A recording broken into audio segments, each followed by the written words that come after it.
The Way of Peace by James Allen. Chapter 2. The Two Masters, Self and Truth.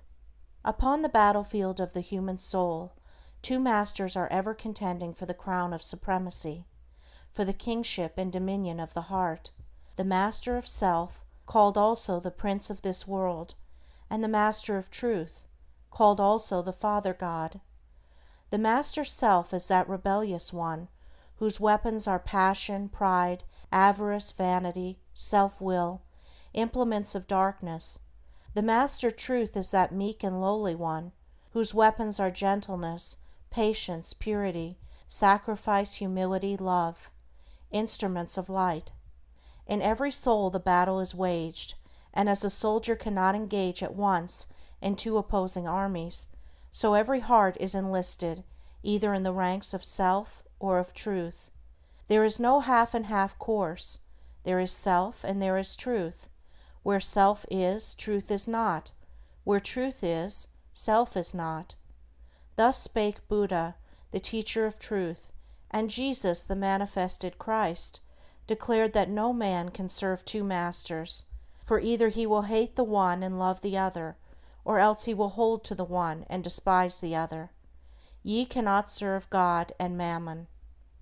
Truth is so simple, so absolutely undeviating and uncompromising, that it admits of no complexity, no turning, no qualification. Self is ingenious, crooked, and governed by subtle and snaky desire, admits of endless turnings and qualifications, and deluded worshippers of self vainly imagine that they can gratify every worldly desire, and at the same time possess the truth. But the lovers of truth worship truth with the sacrifice of self, and ceaselessly guard themselves against worldliness and self-seeking. Do you seek to know and to realize truth? Then you must be prepared to sacrifice, to renounce to the uttermost, for truth in all its glory can only be perceived and known when the last vestige of self has disappeared. The eternal Christ declared that he who would be his disciple must deny himself daily. Are you willing to deny yourself, to give up your lusts, your prejudices, your opinions? If so, you may enter the narrow way of truth and find that peace from which the world is shut out. The absolute denial, the utter extinction of self, is the perfect state of truth, and all religions and philosophies are but so many aids to this supreme attainment. Self is the denial of truth. Truth is the denial of self. As you let self die, you will be reborn in truth. As you cling to self, truth will be hidden from you. Whilst you cling to self, your path will be beset with difficulties, and repeated pains, sorrows, and disappointments will be your lot. There are no difficulties in truth, and coming to truth, you will be freed from all sorrow and disappointment. Truth in itself is not hidden and dark. It is always revealed and is perfectly transparent. But the blind and wayward self cannot perceive it. The light of day is not hidden except to the blind, and the light of truth is not hidden except to those who are blinded by self. Truth is the one reality in the universe, the inward harmony, the perfect justice, the eternal love. Nothing can be added to it nor taken from it. It does not depend upon any man, but all men depend upon it. You cannot perceive the beauty of truth while you are looking out through the eyes of self.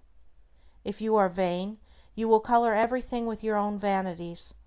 If lustful, your heart and mind will be so clouded with the smoke and flames of passion that everything will appear distorted through them.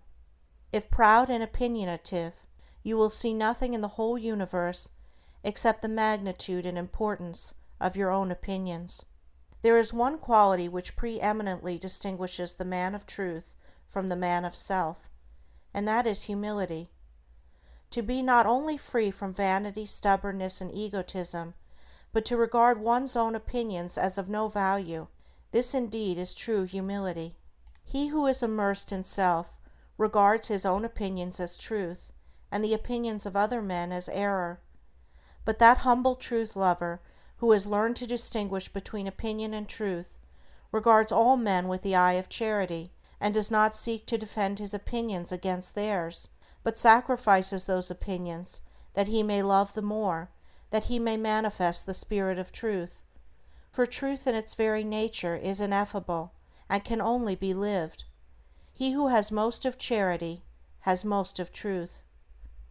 Men engage in heated controversies and foolishly imagine they are defending the truth, when in reality they are merely defending their own petty interests and perishable opinions. The follower of self takes up arms against others. The follower of truth takes up arms against himself.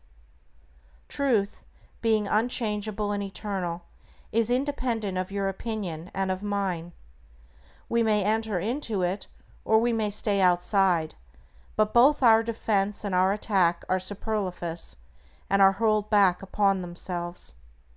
Men enslaved by self, passionate, proud, and condemnatory, believe their particular creed or religion to be the truth, and all other religions to be error, and they proselytize with passionate ardor.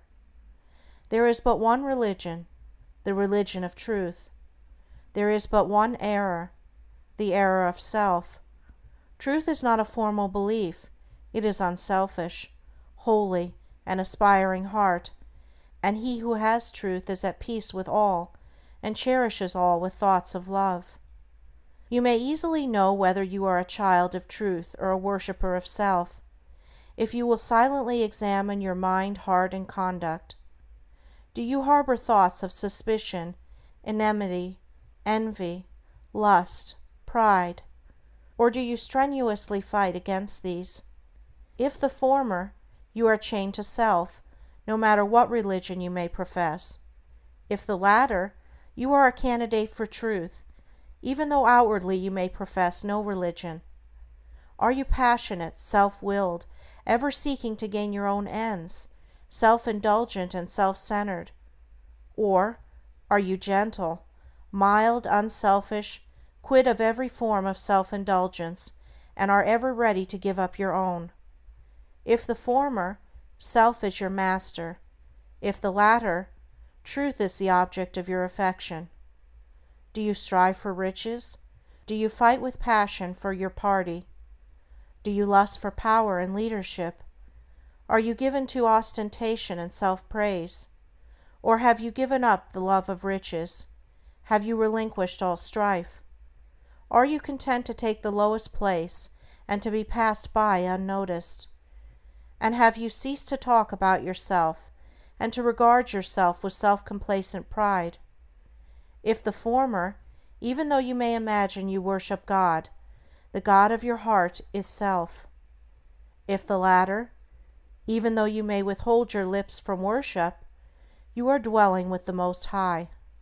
The signs by which the truth lover is known are unmistakable.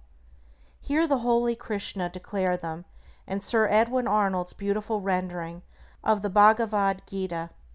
Fearlessness, singleness of soul, the will always to strive for wisdom, opened hand and governed appetites, and piety and love of lonely study, humbleness, uprightness, heed to injure naught which lives, truthfulness, slowness unto wrath, a mind that lightly letteth go what others prize, and equanimity and charity, which splieth no man's faults, and tenderness towards all that suffer, a contented heart, fluttered by no desires, a bearing mild, modest and grave, with manhood nobly mixed, with patience, fortitude, and purity, an unrevengeful spirit, never given to rate itself too high.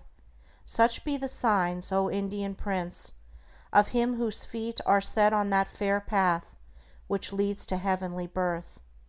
When men, lost in the devious ways of error and self, have forgotten the heavenly birth, the state of holiness and truth, they set up artificial standards by which to judge one another, and make acceptance of, and adherence to, their own particular theology, the test of truth, and so men are divided one against another, and there is ceaseless enmity and strife, and unending sorrow and suffering.